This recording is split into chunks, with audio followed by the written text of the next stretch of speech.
Good morning to all of you. Diganta coaching centre YouTube চ্যানেলে তোমাদের সবাইকে স্বাগত জানাই। আজকে আমরা ক্লাস করব হচ্ছে ইউএনও। দেখো, তোমাদের আগে ইউএনও সম্বন্ধে সব কিছুই পড়ানো হয়েছে। মেজর অর্গানগুলো সম্বন্ধে তোমরা জেনেছো। তার মধ্যে তিনটে মেজর অর্গান বা বড় যে 6টা অর্গান ইউনাইটেড নেশনসের বা সংস্থা, সেইগুলো তোমাদের তিনটে পড়া হয়েছে। আর বাকি আছে 3টে। আজকের ভিডিওতে আমরা সেই বাকি 3টে সম্বন্ধে আলোচনা করব। তাহলে শুরু করি। দেখো, আমাদের ইউএনওতে টোটাল 6টা মেজর অর্গান রয়েছে। কটা? টোটাল 6টা মেজর অর্গান রয়েছে। বর্তমানে এর মধ্যে 5টা অ্যাক্টিভ। এর মধ্যে অ্যাক্টিভ কটা? 5টা। আর একটা কি হয়ে গেছে? ইনঅ্যাক্টিভ হয়ে গেছে, মানে সেটা এখন আর কাজ করে না। দুটোভাবেই কিন্তু পরীক্ষায় কোশ্চেন হয়, এই দুটো দিয়ে। কীরকম কোশ্চেন? যে ইউনাইটেড নেশনসে কটা অর্গান আছে? কটা অর্গান আছে? 6টা অর্গান আছে। কিন্তু যদি বলে যে বর্তমানে ইউনাইটেড নেশনসের কটা অর্গান আছে? 5টা অর্গান আছে। বোঝা গেল ব্যাপারটা? এই দুটো কিন্তু ডিফারেন্ট। কীরকম? মানে আগে 6টা অর্গান ছিল, এখনও 6টা অর্গান আছে, কিন্তু এর মধ্যে কাজ করে কটা? 5টা অর্গান কাজ করে। তো পরীক্ষায় অনেক সময় কোশ্চেন দেয় যে বর্তমানে ইউনাইটেড নেশনসের কটা সংস্থা কাজ করে, বা কটা সংস্থা অ্যাক্টিভ আছে, বা এরকমও দিতে পারে যে কটা সংস্থা আছে বর্তমানে যদি কথাটা লিখে দেয় কোশ্চেনে, তাহলে কিন্তু তখন অ্যান্সার হয়ে যাবে 5। আর যদি বলে ইউনাইটেড নেশনসের কটা অর্গান আছে? 6। বর্তমান, ভবিষ্যৎ, অতীত এরকম যদি বলে না দেয়, ঠিক আছে, তাহলে অ্যান্সার হবে 6। আর যদি বলে দেয় যে বর্তমানে ইউনাইটেড নেশনসের কটা অর্গান আছে? 5টা অর্গান আছে, একটা ইনঅ্যাক্টিভ হয়ে গেছে। কোনটা কি হয়েছে, কবে হয়েছে, সবই আমরা আলোচনা করব। দেখো, এর মধ্যে 3টে আমাদের পড়া হয়ে গেছে। কি কি? জেনারেল অ্যাসেম্বলি, আইসিজে আর সিকিউরিটি কাউন্সিল। এই যে 3টে বড় বড় অর্গান, এই 3টে অর্গান হচ্ছে বড় অর্গান, ঠিক আছে। আর একটা বড় অর্গান আছে, তো সেটা সম্বন্ধে আমরা আলোচনা করব, এবং বাকি যা যা আছে সেই সব সম্বন্ধে আমরা আলোচনা করব। তার মধ্যে সবচেয়ে ইম্পর্টেন্ট অর্গান কোনটা? এটাও কিন্তু পরীক্ষায় কোশ্চেন আসে, যে ইউনাইটেড নেশনসের যতগুলো অর্গান আছে বা অঙ্গ আছে, তার মধ্যে সবচেয়ে ইম্পর্টেন্ট কোনটা? আমাদের সবচেয়ে ইম্পর্টেন্ট হচ্ছে সিকিউরিটি কাউন্সিল, যার সদস্য সংখ্যা হচ্ছে 15। আজকে যেটা পড়বো আমরা, সেটা হলো দ্য সেক্রেটারিয়েট।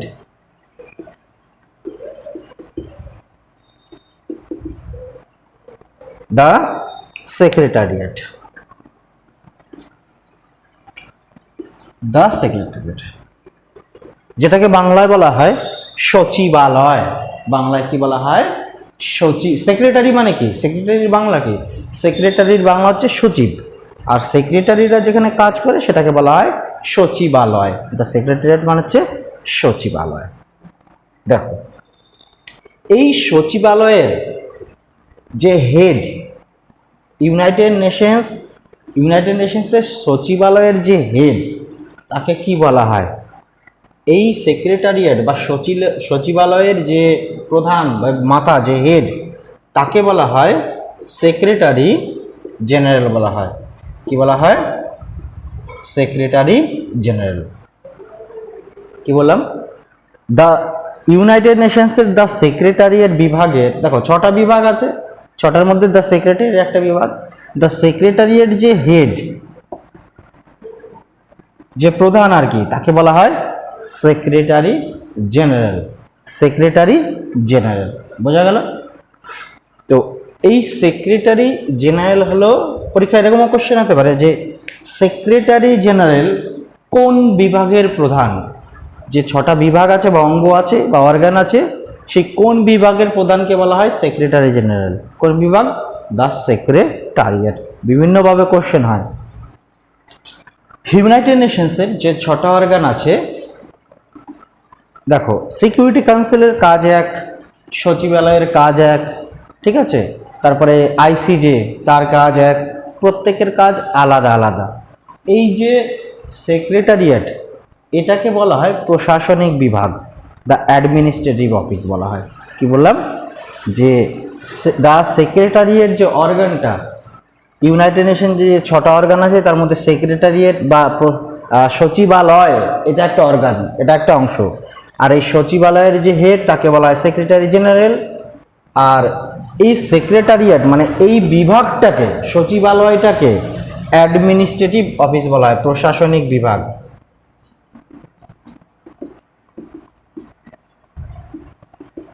অ্যাডমিনিস্ট্রেটিভ ডিপার্টমেন্ট, এটা হলো কি অ্যাডমিনিস্ট্রেটিভ ডিপার্টমেন্ট, প্রশাসনিক বিভাগ। কি বলা হয়, প্রশাসনিক বিভাগ। এই যে সেক্রেটারি জেনারেল কে ছিল, সেক্রেটারি জেনারেল, সেক্রেটারি জেনারেল হলো এই যে সেক্রেটারিয়েট, সেক্রেটারিয়েট তার প্রধান বলা হয়, এবং ইউনাইটেড নেশনসের ও হেড বলা হয়। কিরকম, মানে এই যে প্রশাসনিক বিভাগটা যেটাকে বলা হয় সচিবালয়, এর যে হেড হবে তাকে কি বলা হয়, সেক্রেটারি জেনারেল বলা হয়। আর এই প্রশাসনিক বিভাগের যে সেক্রেটারি জেনারেল সেই কি হয়, যে ইউনাইটেড নেশনসের যে হেড হয় সেই হয়। কি বললাম, বোঝা গেল? প্রশাসনিক বিভাগের যে হেড, প্রশাসনিক বিভাগের যে হেড হয়, ঠিক আছে, আমাদের দেশের প্রশাসনিক বিভাগের হেডকে, আমাদের দেশের প্রশাসনিক বিভাগের হেড হচ্ছে আমাদের রাষ্ট্রপতি। তেমনি মানে ফার্স্ট পারসন, আমাদের দেশের যে ফার্স্ট পারসন সেই হলো আমাদের অ্যাডমিনিস্ট্রেটিভ ডিপার্টমেন্টের হেড হয়। তো তেমনি এই যে সেক্রেটারিয়েট, এই সেক্রেটারিয়েট বিভাগের যে হেড হবে সেও কি হবে, এই ইউনাইটেড নেশনসের হেড হবে। এবার হচ্ছে এর নির্বাচন কিভাবে হয়। এই যে সেক্রেটারি জেনারেল বা সচিবালয়ের যে প্রধান যাকে বলা হয় সেক্রেটারি জেনারেল, এর নির্বাচন কিভাবে হবে, মানে এই যে ব্যক্তিটা কে হবে তার একটা নির্বাচন পদ্ধতি, ইচ্ছামতো তো হওয়া যায় না, তার একটা নির্বাচন পদ্ধতি আছে, নির্বাচন পদ্ধতি আছে। কি নির্বাচন পদ্ধতি? তার নির্বাচন পদ্ধতি হলো, যারা এই ইউনাইটেড নেশনসের সদস্য, যারা এই ইউনাইটেড নেশনসের সদস্য দেশ, তারা সবাই প্রত্যেকে ভোট করবে, প্রত্যেকে ভোট করবে, কিন্তু নামে ভোট করবে, মানে ভোট দিতে হয় তাই দিতে হবে, এরকম একটা ব্যাপার। কেন ব্যাপার? কারণ এই যে কে সেক্রেটারি জেনারেল হবে, ঠিক আছে, দেখা গেলো 5 জন ব্যক্তি ভোটে দাঁড়িয়েছে যে আমি ইউনাইটেড নেশনসের যে সেক্রেটারিয়েট যে সচিবালয় তার প্রধান হব, 5 জন ব্যক্তি ভোটে দাঁড়িয়েছে। দেখা গেলো টোটাল ভোট হচ্ছে কটা, 193টা ভোট। টোটাল ভোট তো 193টাই, কারণ সদস্য দেশ তো 193টা ইউনাইটেড নেশনসের, তাহলে টোটাল ভোট হবে কত, 193টা। এবার দেখা গেল এ বি সি ডি আর ই, এ পেয়েছে 20টা ভোট, এ 40টা ভোট, এ পেয়েছে 50টা ভোট, এ পেয়েছে 30টা ভোট, আর এ পেয়েছে 5 3 8 4 12 2 14 840, এ পেয়েছে ধরো 43টা।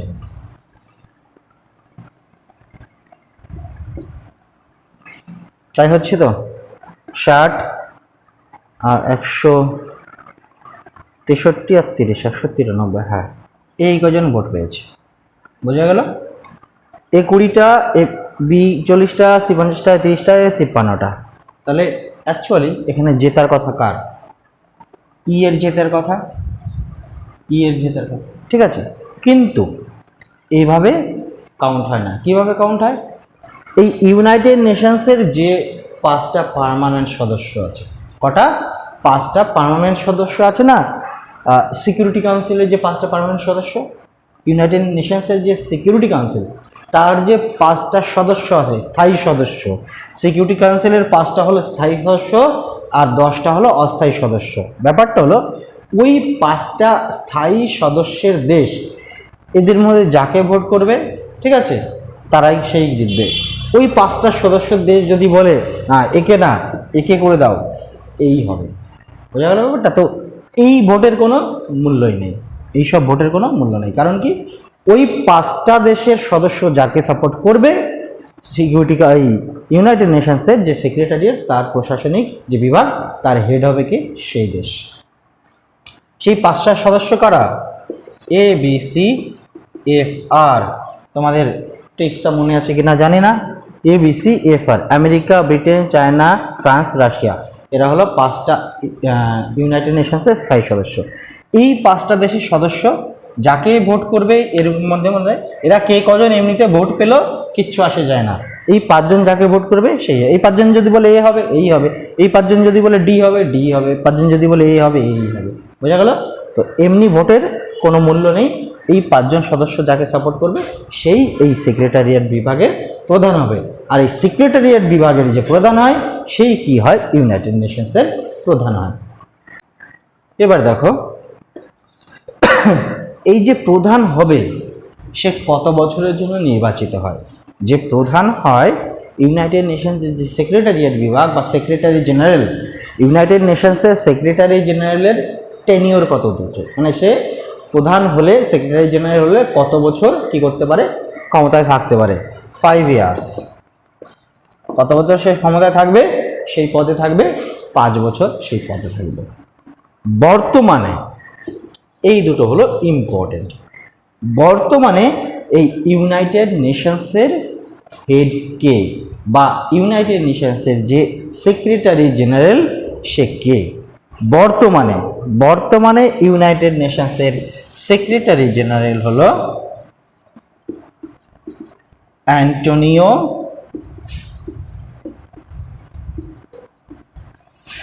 গুটরেস। অ্যান্টোনিও গুটরেস।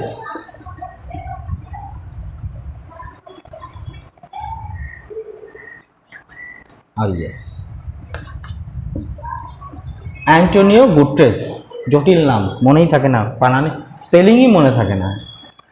বর্তমানে ইউনাইটেড নেশনসের সেক্রেটারি জেনারেল, বর্তমানে ইউনাইটেড নেশনসের সেক্রেটারি জেনারেল, তার নাম কি? অ্যান্টোনিও গুটরেস। পরীক্ষায় কিন্তু খুব আসে। আর শুধুমাত্র এটা আসে না, এটাও আসে এই অ্যান্টোনিও গুটরেস কোন দেশের লোক, সে কোন দেশের সদস্য? সে হলো পর্তুগালের সদস্য। কোথাকার? পর্তুগাল। অ্যান্টোনিও গুটরেস হচ্ছে কোথাকার সদস্য? পর্তুগালের সদস্য। এবার হচ্ছে আরেকটা কোশ্চেন পরীক্ষায় আসে, সেটা হচ্ছে এই যে সেক্রেটারি জেনারেল সবার প্রথমে কে ছিল? ইউনাইটেড নেশনস যখন তৈরি হয় তখন এই সেক্রেটারি জেনারেল কে ছিল? তার নাম ছিল হচ্ছে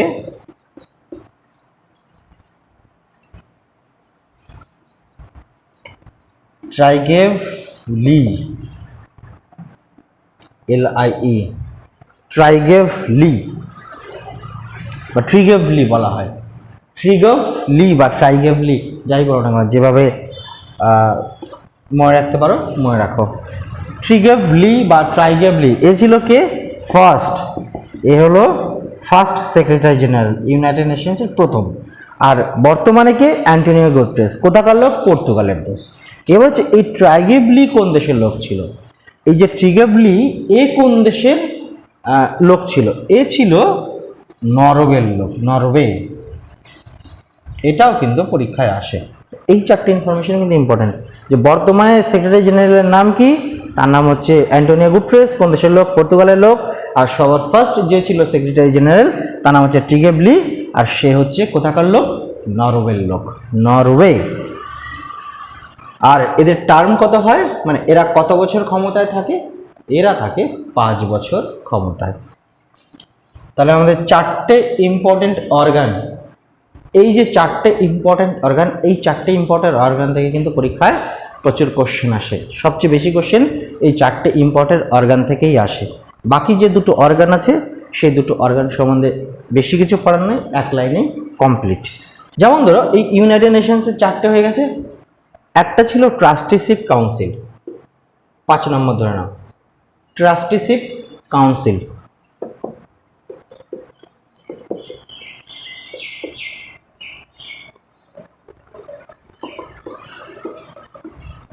ট্রাস্টিশিপ কাউন্সিল, এই যে ট্রাস্টিশিপ কাউন্সিল, তোমাদের আমি বলেছিলাম যে বর্তমানে কটা অঙ্গ অ্যাক্টিভ আছে? বর্তমানে অ্যাক্টিভ আছে হচ্ছে 5টা অঙ্গ। কটা অঙ্গ? 5টা অঙ্গ। এই যে আর টোটাল কটা অঙ্গ? 6টা অঙ্গ। এই 6টা অঙ্গের মধ্যে থেকে এই যে ট্রাস্টিশিপ কাউন্সিল, এটা কি হয়ে গেছে এখন থেকে? ইনঅ্যাক্টিভ হয়ে গেছে। ইনঅ্যাক্টিভ হয়ে গেছে মানে এই অর্গানটা আর কি করে না? কাজ করে না। এই অর্গানটা কি করে না? আর কাজ করে না। তো এটাও পরীক্ষায় আসে যে এটাকে বাংলায় কি যেন বলা হয়, অছি পরিষদ না কি একটা বলা হয়। তো ওর থেকে ইংরেজি নামটা মনে রাখা আমার মনে হয় সহজ। ট্রাস্টিশিপ কাউন্সিল, আর এর বাংলা মনে হয় অছি পরিষদ। কোথাও ওখানে দেখেছিলাম যে অছি পরিষদ। অছি পরিষদ, এই যে অছি মানে কি তাই জানি না, তাহলে যেটা আমি জানি না সেটা আমি কেন মনে রাখবো? তো ট্রাস্টিশিপ কাউন্সিল, ট্রাস্টিশিপ কাউন্সিল এটা কবে থেকে কি হয়ে গেছে? ইনঅ্যাক্টিভ হয়ে গেছে। কবে থেকে? 1994। এটাও কিন্তু পরীক্ষায় আসে যে ইউনাইটেড নেশনসের কাইলে গেল, ইউনাইটেড নেশনসের কোন অঙ্গটা বা কোন অর্গানটা ইনঅ্যাক্টিভ হয়ে গেছে? এই ট্রাস্টিশিপ কাউন্সিল বা অছি পরিষদ কি হয়ে গেছে? ইনঅ্যাক্টিভ হয়ে গেছে। কবে থেকে ইনঅ্যাক্টিভ হয়েছে? 1994 সাল থেকে ইনঅ্যাক্টিভ হয়ে গেছে। ব্যাস, এই ট্রাস্টিশিপ কাউন্সিল সম্বন্ধে আর কিছু পড়ার নেই। আরেকটা ছিল, 5টা হয়ে গেল আমাদের। লাস্ট যেটা, সেটাকে বলা হতো ইকোসক। ইকোসক, ইকোনমিক অ্যান্ড সোশ্যাল কাউন্সিল। মনে আছে ফুল ফর্মটা ইকোসকের? Economic and social council.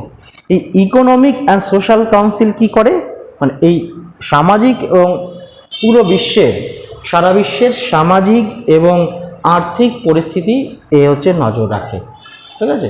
তো কোনো দেশে আর্থিক পরিস্থিতি যদি খারাপ হয় সেখানে হেল্প পাঠায়, বা সামাজিক কোনো ব্যাপারে কোনো গণ্ডগোল হলে, কোনো প্রবলেম হলে এই যে অর্গানটা, এই অর্গানটা সেখানে গিয়ে কাজ করে।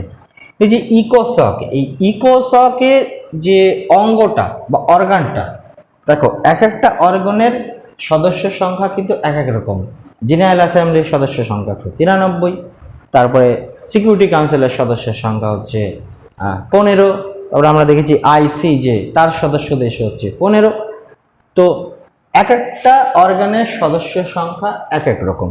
এই ইকোসকের সদস্য সংখ্যা হলো 54, 54টা দেশ এই ইকোসকের সদস্য। ইকোসকের সদস্য 54টা দেশ। আর ইকোসকের সদস্যতা কত বছরের জন্য থাকে? 3 বছরের জন্য থাকে। 3 ইয়ার মানে কি?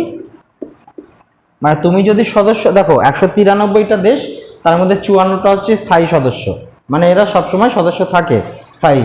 এবার কি হয়? রোটেট হয় মানে কি? মানে এমন নয় যে এই যে 54টা স্থায়ী বলতে আমি কি বোঝাচ্ছি, মানে 54 জন সদস্য থাকবে, তারা স্থায়ী নয়, অস্থায়ী, তাদের চেঞ্জ হয়। 193টা দেশের মধ্যে 54টা থাকে। দেখা গেলো দুইজনের আর কি তার টার্ম শেষ হয়ে গেছে, তখন কি হবে? অন্য দেশের 2জন হবে, যারা এর মধ্যে তখন ছিল না, কারণ টোটাল দেশের সংখ্যা কত? 193। চেঞ্জ হয় কিরকম? 3 বছর পর পর।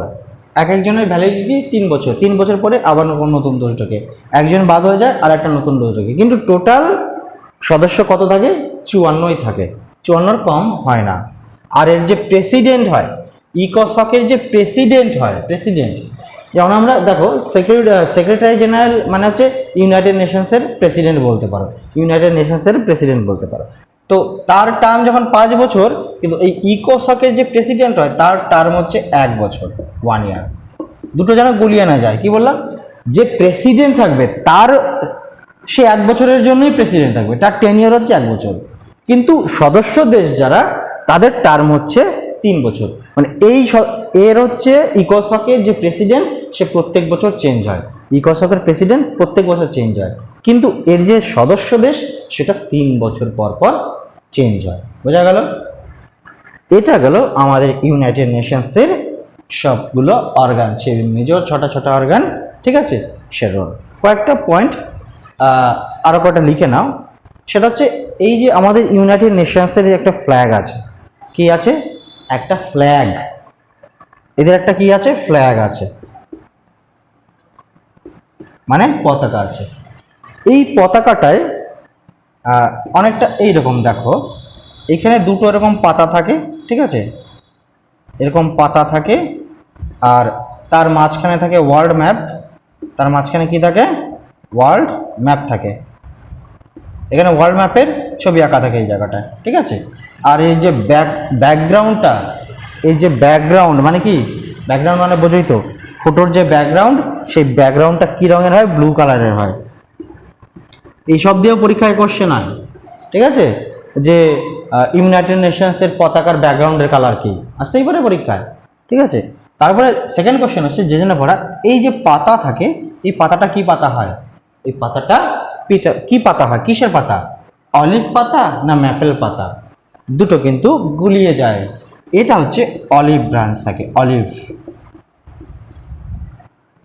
ম্যাপেল পাতা হচ্ছে কানাডার প্রতীক, কানাডার যে জাতীয় পতাকা, সেখানে বোধহয় প্রতীক আছে ম্যাপেল পাতা। কানাডার জাতীয় পতাকায় যে পাতাটা থাকে, সেই পাতাটা হচ্ছে ম্যাপেল পাতা, এটাও পরীক্ষায় আসে। আর ইউনাইটেড নেশনসে যে পাতাটা থাকে, যে পাতা থাকে, সেই পাতাটার কিসের পাতা হয়, অলিভ পাতা, বা অলিভ পাতা নয়, ঠিক, এটা ব্রাঞ্চ, অলিভ ব্রাঞ্চ মানে একটা ডাল।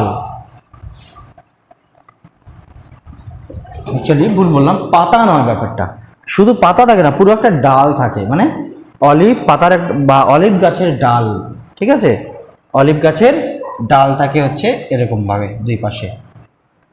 ক্লিয়ার? আর কিছু আসবে না এখান থেকে। লাস্ট পয়েন্ট আমাদের ইউনাইটেড নেশনসের থেকে লিখে নাও, এটা পরীক্ষায় আসে, যে আমাদের ইউনাইটেড নেশনসের জেনারেল অ্যাসেম্বলি বলে একটা অর্গান আছে, মনে আছে, জেনারেল অ্যাসেম্বলি, যেটাকে বলা হয় মহাসভা। আমাদের ইউনাইটেড নেশনসের জেনারেল অ্যাসেম্বলি যেটা আছে, সেখানকার প্রথম মহিলা সদস্য, জেনারেল অ্যাসেম্বলির সদস্য শুধু নয়, প্রেসিডেন্ট, জেনারেল অ্যাসেম্বলির প্রেসিডেন্ট, প্রথম মহিলা জেনারেল অ্যাসেম্বলির প্রেসিডেন্ট, সে ছিল আমাদের একজন ভারতীয়। তার নাম কি, এটা পরীক্ষায় কিন্তু খুব আসে। কি বললাম, আমাদের ইউনাইটেড নেশনসের জেনারেল অ্যাসেম্বলি বা মহাসভা যেটা আছে, জেনারেল অ্যাসেম্বলি, যার সদস্য সংখ্যা 193, সব আমরা আগে করেছি। তো তার first female president, first female president কে ছিল, ইউনাইটেড নেশনসের ফার্স্ট ফিমেল প্রেসিডেন্ট কে ছিল, তার নাম কি, সে ছিল একজন ভারতীয়, তার নাম বিজয় লক্ষ্মী পণ্ডিত, বিজয় লক্ষ্মী পণ্ডিত। কবে হয়েছিল, 1965-এ।